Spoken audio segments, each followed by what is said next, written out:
नमस्कार दोस्तों, जय स्टडी के इस अत्यंत लोकप्रिय चैनल पर मैं सर्वेश आपका स्वागत करता हूं। आज आपके समक्ष में परीक्षा खबरी का 24 जुलाई का अंक प्रस्तुत कर रहा हूं। तो बिना देर किए हुए हम लोग शुरू करते हैं। सबसे पहली इम्पॉर्टेंट खबर जो है वो अफ़गानिस्तान से है। और अफ़गानिस्तान में आप हालात देख ही रहे हो कि वहाँ लगातार तालिबान का कब्जा बढ़ता चला जा रहा है, ठीक है ना। तो उसको ध्यान में रख कर के एक खबर है, अफ़गानिस्तान पर ट्रोइका प्लस बैठक।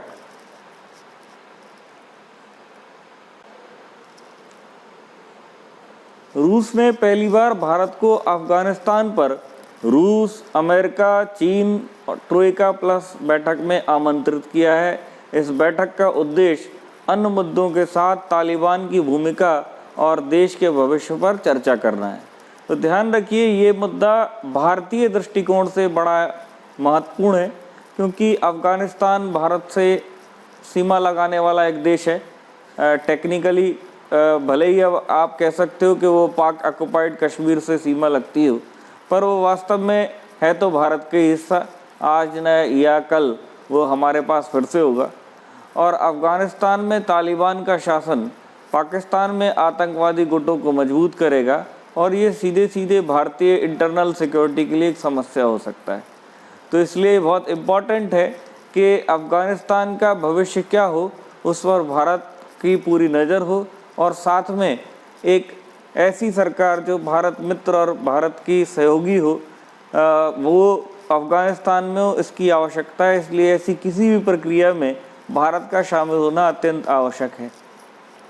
तो मुख्य परीक्षा की दृष्टिकोण से ये आवश्यक है कि अफ़गानिस्तान में जो भी घटनाक्रम हो रहा है उस पर आप लोग अभी निगाह बनाए रहें। जो भी इस संबंध में आर्टिकल्स आपके न्यूज़पेपर्स में निकलते हैं उनको भी देखते रहें। यहाँ से मुख्य परीक्षा में एक प्रश्न आ सकता है। इसके बाद आगे बढ़ते हैं। तो आज बाकी जो खबरें हैं वो फटाफट करंट अफेयर्स किस्म की हैं।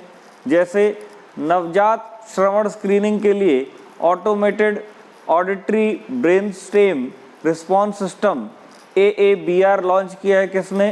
पंजाब पहला राज्य ऐसा करने वाला है। फिर दूसरा देखिए, चेकमेट स्टेल्थ लड़ाकू विमान जो हाल ही में सुर्खियों में बटोर रहा था, वो किस देश से संबंधित है? तो ये रूस से संबंधित है और ये 5th जनरेशन का light weight single engine fighter jet है। 5वीं पीढ़ी का हल्का लड़ाकू विमान है, ठीक है ना। स्टेल्थ लड़ाकू विमान के बारे में आपको मैं बता दूं, इनकी बनावट इस तरीके से होती है कि आसानी से जो रडार या अन्य हवाई जहाज या लड़ाकू विमान को डिटेक्ट करने वाले जो उपकरण होते हैं वो इनको नहीं पकड़ पाते हैं। साथ में इस पर ऐसा पेंट भी होता है जो इसको पकड़ने से बचाता है, ठीक है। आगे बढ़ते हैं। अंतर्राष्ट्रीय ओलंपिक समिति ने 2032 में होने वाले ओलंपिक की मेज़बानी के लिए चुना है, तो ब्रिस्बेन ऑस्ट्रेलिया को। आज आपने देखा होगा, आज ओलंपिक का जो प्रारंभ समारोह है वो प्रारंभ हो गया है और भारत से इस बार सबसे बड़ा महिलाओं का दल जा रहा है इस बार, तो याद रखने योग्य है। कोरोना से अनाथ हुए बच्चों के लिए बाल सेवा योजना का शुभारंभ किस राज्य ने किया? तो ये उत्तर प्रदेश राज्य ने किया है। इसके तहत आर्थिक और शैक्षणिक मदद पहुंचाने का उद्देश्य है। अगला है, केंद्र सरकार ने हाल ही में किस योजना को वर्ष 2025 तक बढ़ा दिया है? तो स्टैंड अप इंडिया जो योजना था उसको ये बढ़ा करके अब कर दिया है इसको 2025 तक। फिर अगला है, राज्य सरकार में आंतरिक पदों और सेवाओं में नियुक्ति हेतु कापू समुदाय तथा अन्य आर्थिक रूप से कमजोर वर्गों के लिए 10% आरक्षण की घोषणा किस राज्य ने की है? तो ये राज्य है आंध्र प्रदेश। अगला खबर पे आते हैं। हाल ही में नवीन और नवीकरणीय ऊर्जा मंत्रालय ने वर्ष 2022 तक 5 गीगावाट मध्यकालिक लक्ष्य को वर्ष 2030 तक कितने गीगावाट का बना दिया है? तो देखिए, अभी मध्यकालिक जो लक्ष्य है 2022 तक 5 गीगावाट था, 2030 तक हम इसको 30 गीगावाट तक ले जाएंगे। तो ये ध्यान रखने योग्य, 2030 में हम 30 गीगावाट ले जाएंगे। फिर देखिए पेरू का नया राष्ट्रपति किसे नियुक्त किया गया है, तो पेड्रो कैस्टेलो। पेरू का नया राष्ट्रपति पेड्रो कैस्टेलो, इसको याद रखना है।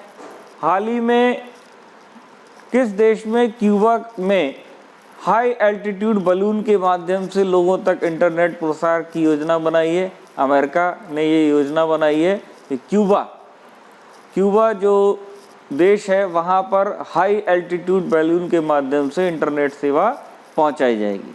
ठीक है, अगला देखिए यूनेस्को की विश्व धरोहर सूची से किस को बाहर किया गया, तो लिवरपूल इंग्लैंड को बाहर किया। कमेंट सेक्शन में बताइएगा आप लोग कि यूनेस्को की विश्व धरोहर सूची में भारत से कितने स्थल हैं। अगला देखिए केंद्रीय मंत्रिमंडल ने हाल ही में किस केंद्र शासित प्रदेश में 750 करोड़ की लागत से एक केंद्रीय विश्वविद्यालय की स्थापना को मंजूरी दी है, तो अभी जो लद्दाख बना है उसको ये मंजूरी दी गई है। अगला है दुनिया का पहला 3D प्रिंटेड स्टील ब्रिज खोला गया है कहाँ पर, ये खोला गया आपके एम्स्टर्डम में। थैंक्स फॉर वॉचिंग, कल फिर मिलेंगे आपसे। आप लोगों ने से कुछ लोगों ने शाम को जो खेला हुए सीरीज़ आती है उसके विषय में भी चर्चा की है कि वो स्लॉट खाली ना जाए, आप लोगों की पढ़ाई ना बाधित हो, तो उसके लिए भी कल प्रयत्न करेंगे कि कुछ ना कुछ उस समय आपको प्रोवाइड कराया जाए।